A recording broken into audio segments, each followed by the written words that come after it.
ओम नमो भगवते वासुदेवाय। ओम नमो भगवते वासुदेवाय। ओम नमो भगवते वासुदेवाय। ओम नमो भगवते वासुदेवाय। ओम नमो भगवते वासुदेवाय। नारायणं नमस्कृत्य नरं चैव नरोत्तमं देवी सरस्वती व्यासं ततो जयमुदीरयेत्। नष्टप्रायेषु अभद्रेषु नित्या भागवत सेव्या। भगवते उत्तमश्लोके भक्ति भवति नैष्टिकी। कृष्णाय वासुदेवाय देवकी नन्दनाय च नन्दगोपकुमाराय गोविन्दाय नमो नमः। मूकं करोति वाचालं पङ्गुलङ्घते गिरि यत्कृपातमहं वन्दे परमानन्दं माधवम्। श्रीमद्भागवत महापुराण चतुर्स्कंद अध्याय 11। ध्रुव जी को कुबेर का वरदान और विष्णु लोक की प्राप्ति। मैत्रेय जी कहते हैं, विदुर जी, ध्रुव का क्रोध शांत हो गया और यशो के वश से निवृत्त हो गए। यह जानकर भगवान कुबेर वहाँ आए। उस समय यह चारण और किन्नर लोग उनकी स्तुति कर रहे थे। उन्हें देखते ही ध्रुव जी हाथ जोड़कर खड़े हो गए। तब कुबेर ने कहा, श्री कुबेर जी बोले, सुधीर्दय क्षत्रिय कुमार, तुमने अपने दादा के उपदेश से ऐसा दुत्तेज वैर त्याग दिया, इससे मैं तुम पर प्रसन्न हूँ। वास्तव में ना तुमने यश को मारा, ना यशो ने तुम्हारे भाई को। समस्त जीवों की उत्पत्ति और विनाश का कारण तो एकमात्र काल ही है। या मैं तू आदि मिथ्या बुद्धि तो जीव को अज्ञान व स्वप्न के समान शरीर आदि को ही आत्मा मानने से उत्पन्न होती है। इसलिए मनुष्य को बंधन या दुख आदि विपरीत अवस्थाओं की प्राप्ति होती है। ध्रुव, अब तुम जाओ, तुम्हारा मंगल हो। तुम संसार पास से मुक्त होने के लिए सब जीवों में समदृष्टि रखकर सर्वभूत आत्मा भगवान श्री हरि का भजन करो। वे संसार पास का छेदन करने वाले हैं। तब संसार की उत्पत्ति आदि के लिए अपने त्रिगुणात्मा माया शक्ति से युक्त होकर वास्तव में उससे रहित हो। उनके चरण कमल ही सबके लिए भजन करने योग्य है। प्रियव्रत, हमने सुना है कि तुम सर्वदा भगवान कमल नाम के चरण कमलों के समीप रहने वाले हो, इसलिए तुम अवश्य वर पाने योग्य हो। ध्रुव, तुमने जिस वर की इच्छा हो मुझसे निसंकोच और निशंक होकर मांग लो। मैत्रेय जी कहते हैं, विदुर जी, यक्षराज कुबेर ने जब इस प्रकार वर मांगने का आग्रह किया, तब महाभागवत महापति ध्रुव जी ने उनसे यही मांगा कि मुझे हरि की अखंड स्मृति बनी रहे, जिससे मनुष्य सहज ही दुस्तर संसार सागर को पार कर जाता है। इड़बिड़ा के पुत्र कुबेर जी ने बड़े प्रसन्न मन से उन्हें भगवत प्राप्ति का प्रदान की।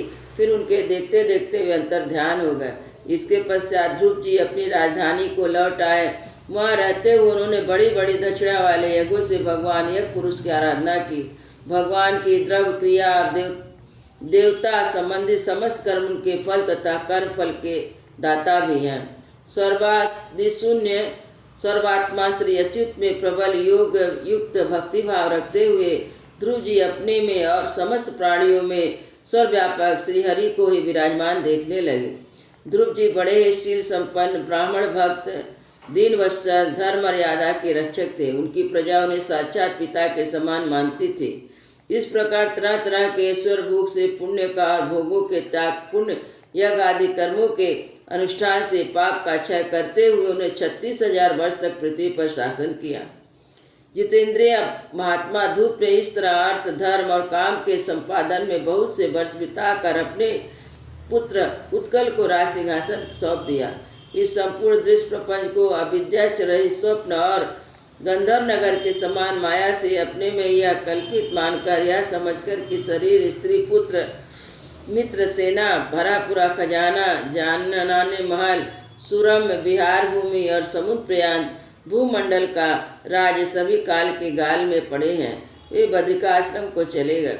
वहाँ उन्हें पवित्र जल में स्नान कर इंद्रियों को विशुद्ध किया। फिर स्थिर आसन से बैठकर प्राणायाम द्वारा वायु को वश कर लिया। तदनंतर उनके मन द्वारा इंद्रियों को बाह्य वस्तुओं से हटाकर मन को भगवान के स्थूल विराट स्वरूप में स्थिर कर दिया। उस विराट पुरुष का चिंतन करते करते वे अंत में ध्याता और ध्येय के भेद से शून्य निर्विकल्प समाधि में लीन हो गए। उस अवस्था में विराट रूप का भी परित्याग कर दिया। इस प्रकार भगवान श्री हरि के प्रति निरंतर भक्ति भाव का प्रभाव चलते रहने से उनके नेत्रों में बार बार आनंद अश्रु की बाढ़ आ गई। इससे उनका हृदय द्रवित हो गया, शरीर से रोमांच हो गया, फिर देहाभिमान गलित हो गया। उन्हें मैं ध्रुव इसकी स्मृति भी ना रही। इसी समय ध्रुव जी ने आकाश में एक बड़ा ही सुंदर विमान उतरते देखा। वह अपने प्रकाश से दसों दिशाओं को आलोकित कर रहा था, मानो पूर्णिमा का चंद्र उदय हुआ हो। उसमें दो श्रेष्ठ पार्षद गदाओं का सहारा लिए खड़े थे। उनके 4 भुजाएं थी, सुंदर श्याम शरीर था, किशोर अवस्था थी, अरुण कमल के समान नेत्र थे, सुंदर वस्त्र, किरीट, हार, भुजबंद और अति मनोहर कुंडल धारण किए हुए थे।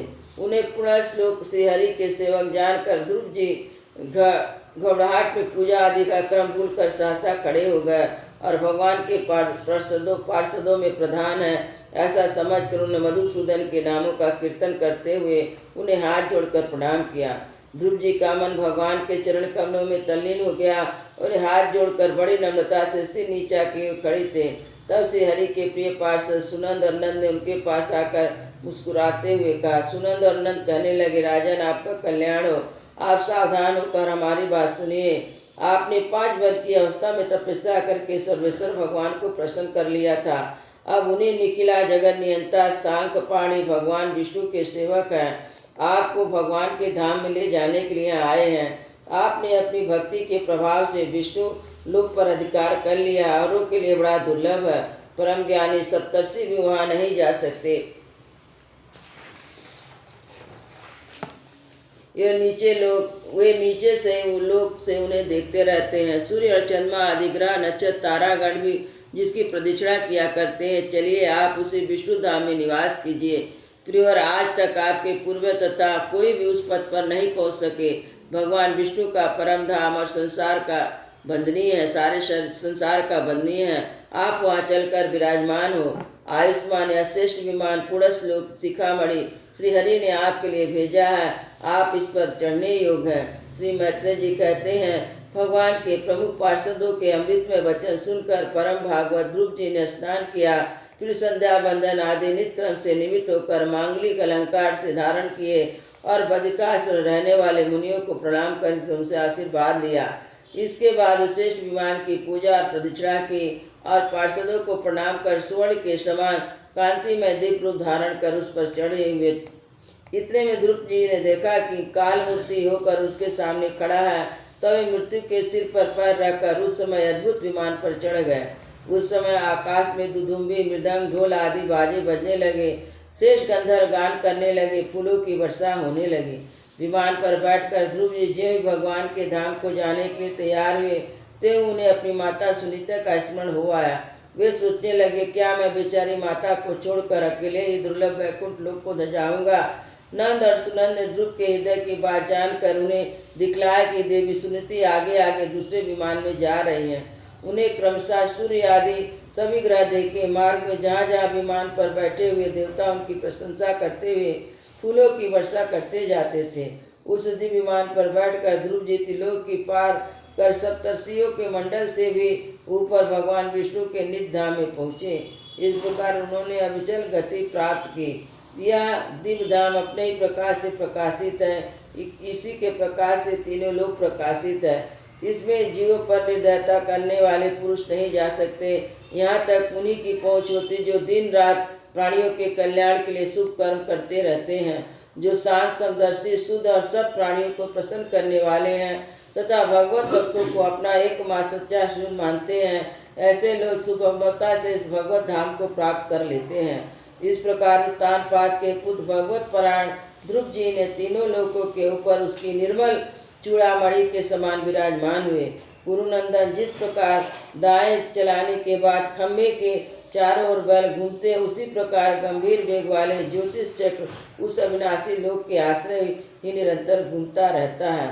उनकी महिमा देखकर देवर्षि नारद ने प्रचिताओं की यज्ञशाला में बीड़ा बजाकर 3 श्लोक गाए थे। नारद जी ने कहा, इसमें संदेह नहीं है, पतित प्राण सुनीति के पुत्र ध्रुव ने तपस्या द्वारा अद्भुत शक्ति संचित करके जो गति पाई है, उसे भागवत धर्मों की आलोचना करके वेदवादी मुनिगण भी नहीं पा सकते। फिर राजाओं की बात ही क्या है। वो 5 वर्ष की अवस्था में ही सौतेली माता के बागवाड़ों से मनमात होकर दुखी हृदय से वन में चले गए। फिर मेरे उपदेश के अनुसार आचरण करके उन अजय प्रभु को जीत लिया, जो केवल अपने भक्तों के गुणों से ही वश में होते हैं। ध्रुव जी ने जो 5-6 वर्ष की अवस्था में कुछ दिनों की तपस्या से भगवान को प्रसन्न करके उनका परम पद प्राप्त कर लिया था, किंतु उनके अधिकृत किए हुए इन पद को भूमंडल में कोई दूसरा क्षत्रिय क्या वर्षों तक तपस्या करके भी नहीं पा सकता।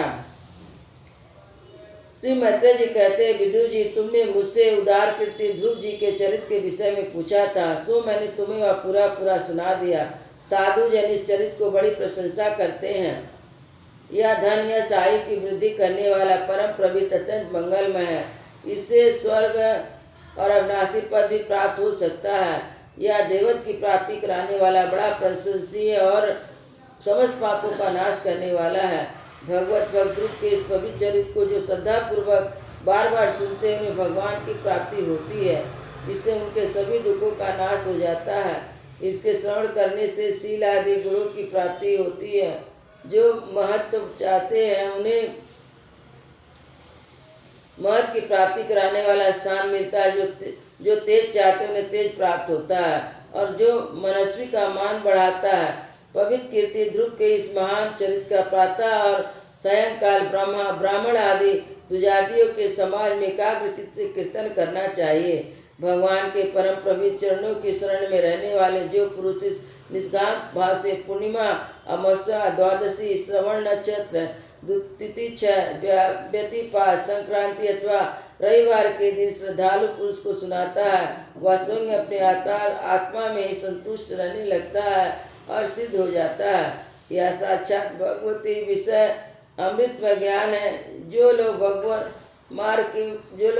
के मार्ग के मर्म से अनभिज्ञ है, उन्हें कोई भी इसे प्रदान करता है, उसे दीन वत्सल कृपालु पुरुष पर देवता अनुग्रह करते हैं। ध्रुव जी के कर्म सर्वदा प्रसिद्ध है और परम पवित्र है। अपनी बाल अवस्था में माता के घर और खिलौनों को मुँह छोड़कर श्री भगवान की शरण में चले गए थे। कुरुनंदन, उनका यह पवित्र चरित्र मैंने तुम्हें सुना दिया। वृंदावन बिहारी लाल की जय। जय श्री राम लला की जय। गुरु महाराज की जय।